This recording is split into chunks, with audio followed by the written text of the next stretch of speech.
নমস্কার, সুরজিৎ মান্না ক্রিয়েশনস চ্যানেলের পক্ষ থেকে তোমাদের সবাইকে সুস্বাগতম। আশা করি তোমরা সকলে ভালো এবং সুস্থ আছো।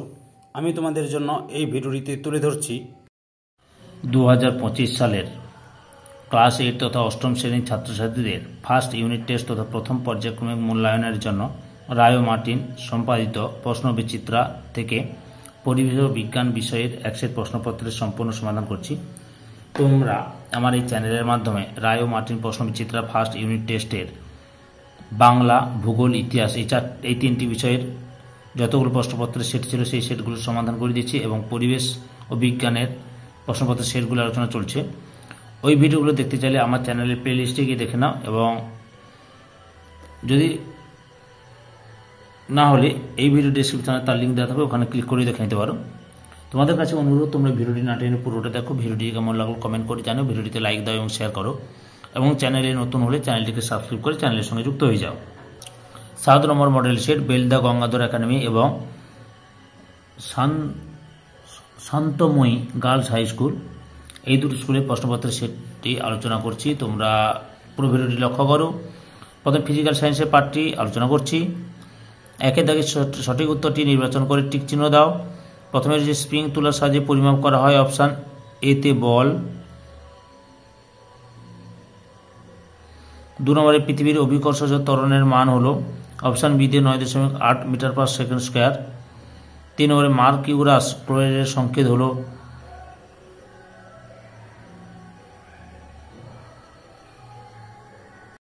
সঠিক উত্তরটি হল অপশান বিতে Hg2Cl2।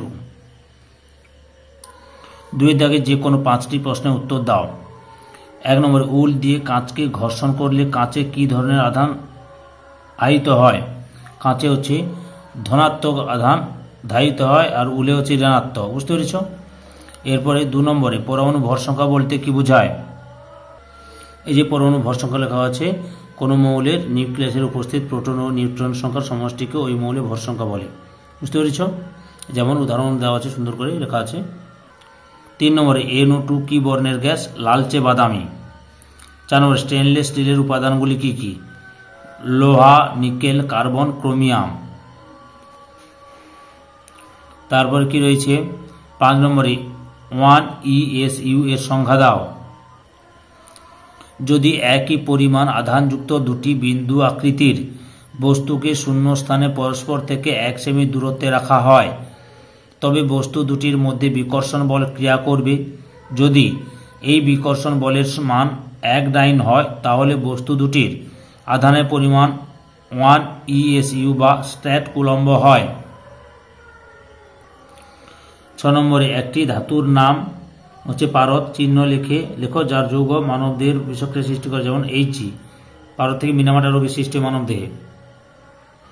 3 দাগে শূন্যস্থান পূরণ করে যে কোনো দুটি। প্রথমে যে বল নয় ড্যাশ দিয়ে ঠিক করা হয় কোনো তরলের প্রবাহের অভিমুখ, চাপ দিয়ে। 2 নম্বরে ভিন্ন মৌলের যেসব পরমাণুগুলির ভরের সামান্য পার্থক্য থাকলেও ড্যাশ সমান, তাদেরকে পরস্পরের আইসোবার বলে।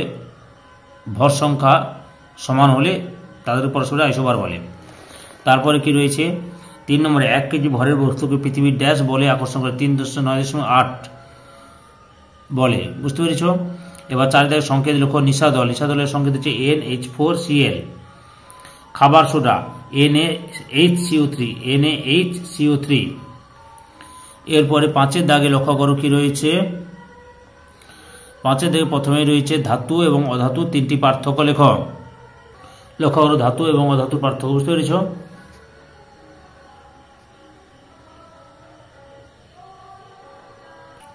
অথবা আইসোটোপ কাকে বলে?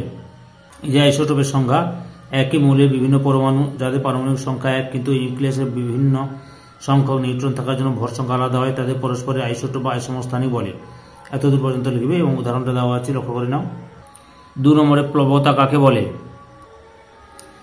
স্থির তরল বা গ্যাসীয় পদার্থে কোনো বস্তুকে আংশিক বা সম্পূর্ণ নিমজ্জিত করা হলে ওই বস্তুর উপর সংশ্লিষ্ট তরল একটি খাড়া ঊর্ধ্বমুখী বল প্রয়োগ করে, যা নিমজ্জিত বস্তুর ওজনকে আংশিক বা সম্পূর্ণ প্রতিমিত করতে চায়। তরল দ্বারা প্রযুক্ত এই খাড়া ঊর্ধ্বমুখী বলকে প্লবতা বলে। উদাহরণ, প্লবতার জন্য স্টিলের বাটি বালতির জলে ভাসে।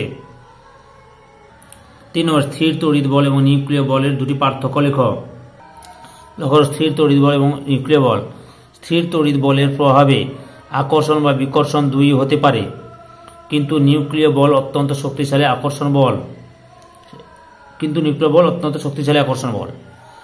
আচ্ছা, স্থির তড়িতের ক্ষেত্রে আকর্ষণ বিকর্ষণ হয় দুটি তড়িৎগ্রস্ত বস্তুর মধ্যে, কিন্তু নিউক্লিয় বল শুধুমাত্র নিউক্লিয়াসের মধ্যে কার্যকরী হয়।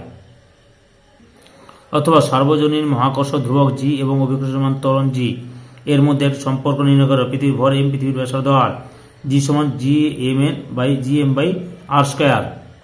4 দাগে ক্যালসিয়াম ফ্লুরাইড এর গঠন চিত্রসহ বর্ণনা করো। লেখো ক্যালসিয়াম ফ্লুরাইড এর চিত্রসহ গঠনে, যে এখান থেকে লিখো, তারপরে তার ছবিটা দেখাচ্ছি। ইলেকট্রন বিন্যাস এই দেখে নাও।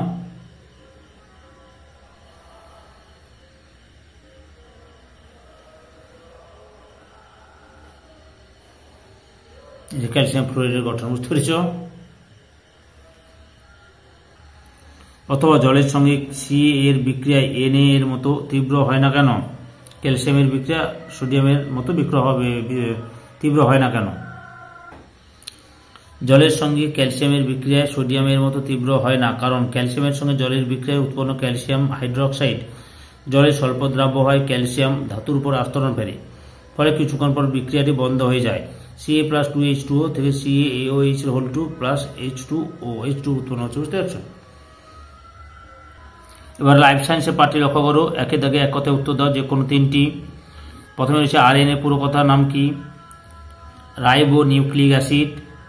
2 নম্বরে নখ সিং গঠনে কোন কলা সাহায্য করে? আবরণী কলা। তারপরে কোন বিজ্ঞানী সর্বপ্রথম সজীব কোষ পর্যবেক্ষণ করেন? লিভেন হিক। 4 নম্বরে কোন কলা প্রাণীদের অঙ্গ প্রত্যঙ্গের সঞ্চালন ঘটায়? পেশি কলা। 2 দাগে শূন্যস্থান পূরণ করো। প্রথমে হচ্ছে দেহের বাইরের ও ভিতরে পরিবেশের মধ্যে সমন্বয় রক্ষা করে ড্যাশ কলা? স্নায়ু কলা।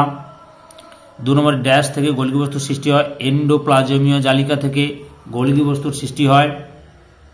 3 নম্বরে 3 দাগে সঠিক উত্তরটি বেছে নিয়ে বাক্যটি সম্পূর্ণ করে লেখো। প্রথমে রয়েছে কোন কোষীয় অঙ্গাণু খাদ্য থেকে শক্তিকে মুক্ত করে? অপশান এ তে মাইটোকন্ড্রিয়া। তারপরে 2 নম্বরে দেহের বর্জ্যকে মূত্রের মাধ্যমে দেহ থেকে বের করে দিতে সাহায্য করে যে অঙ্গ, তা হলো? অপশান বি তে বৃক্ক। 3 নম্বরে ফুল ও ফলের বর্ণ নিয়ন্ত্রণ করে? অপশান বি তে ক্রোমোপ্লাস্টিড। 4 দাগে সংক্ষিপ্ত উত্তর দাও, যে কোনো একটি। প্রথমে হচ্ছে কোষ প্রাচীর ও কোষ পর্দার 4টি পার্থক্য লেখো। লক্ষ্য করো কোষ পর্দা এবং কোষ প্রাচীরের পার্থক্য। যে প্রাপ্তিস্থল, অবস্থান, সাংগঠনিক উপাদান, প্রকৃতি, ভেদ্যতা, কোষ অঙ্গাণু গঠন।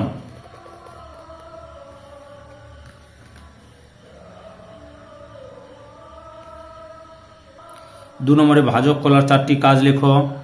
লক্ষ্য করো ভাজক কলার কাজ, এই যে মাতৃকলা, বৃদ্ধি, নতুন অঙ্গ সৃষ্টি, ক্ষতস্থান পূরণ, রক্ষণমূলক ভূমিকা, সংবহন, কলার সৃষ্টি করে এত পর্যন্ত লিখবে। এই ভিডিওর লাস্ট প্রশ্ন, নিউক্লিয়াসের একটি পরিষ্কার চিত্র অঙ্কন করে প্রদত্ত অংশগুলি চিহ্নিত করো। নিউক্লিয় জালিকা ও নিউক্লিওলাস। এই যে নিউক্লিওলাস এই যেখানটায়, আর নিউক্লিয় জালিকা, এই যে নিউক্লিয় জালিকা, বুঝতে পেরেছ? জালিকা বা ক্রোমাটিন জালিকা, এই যে জালিকাগুলো সৃষ্টি হয়েছে। সম্পূর্ণ ভিডিওটি দেখে আমার চ্যানেলের পাশে থাকার জন্য তোমাদের সবাইকে অসংখ্য ধন্যবাদ।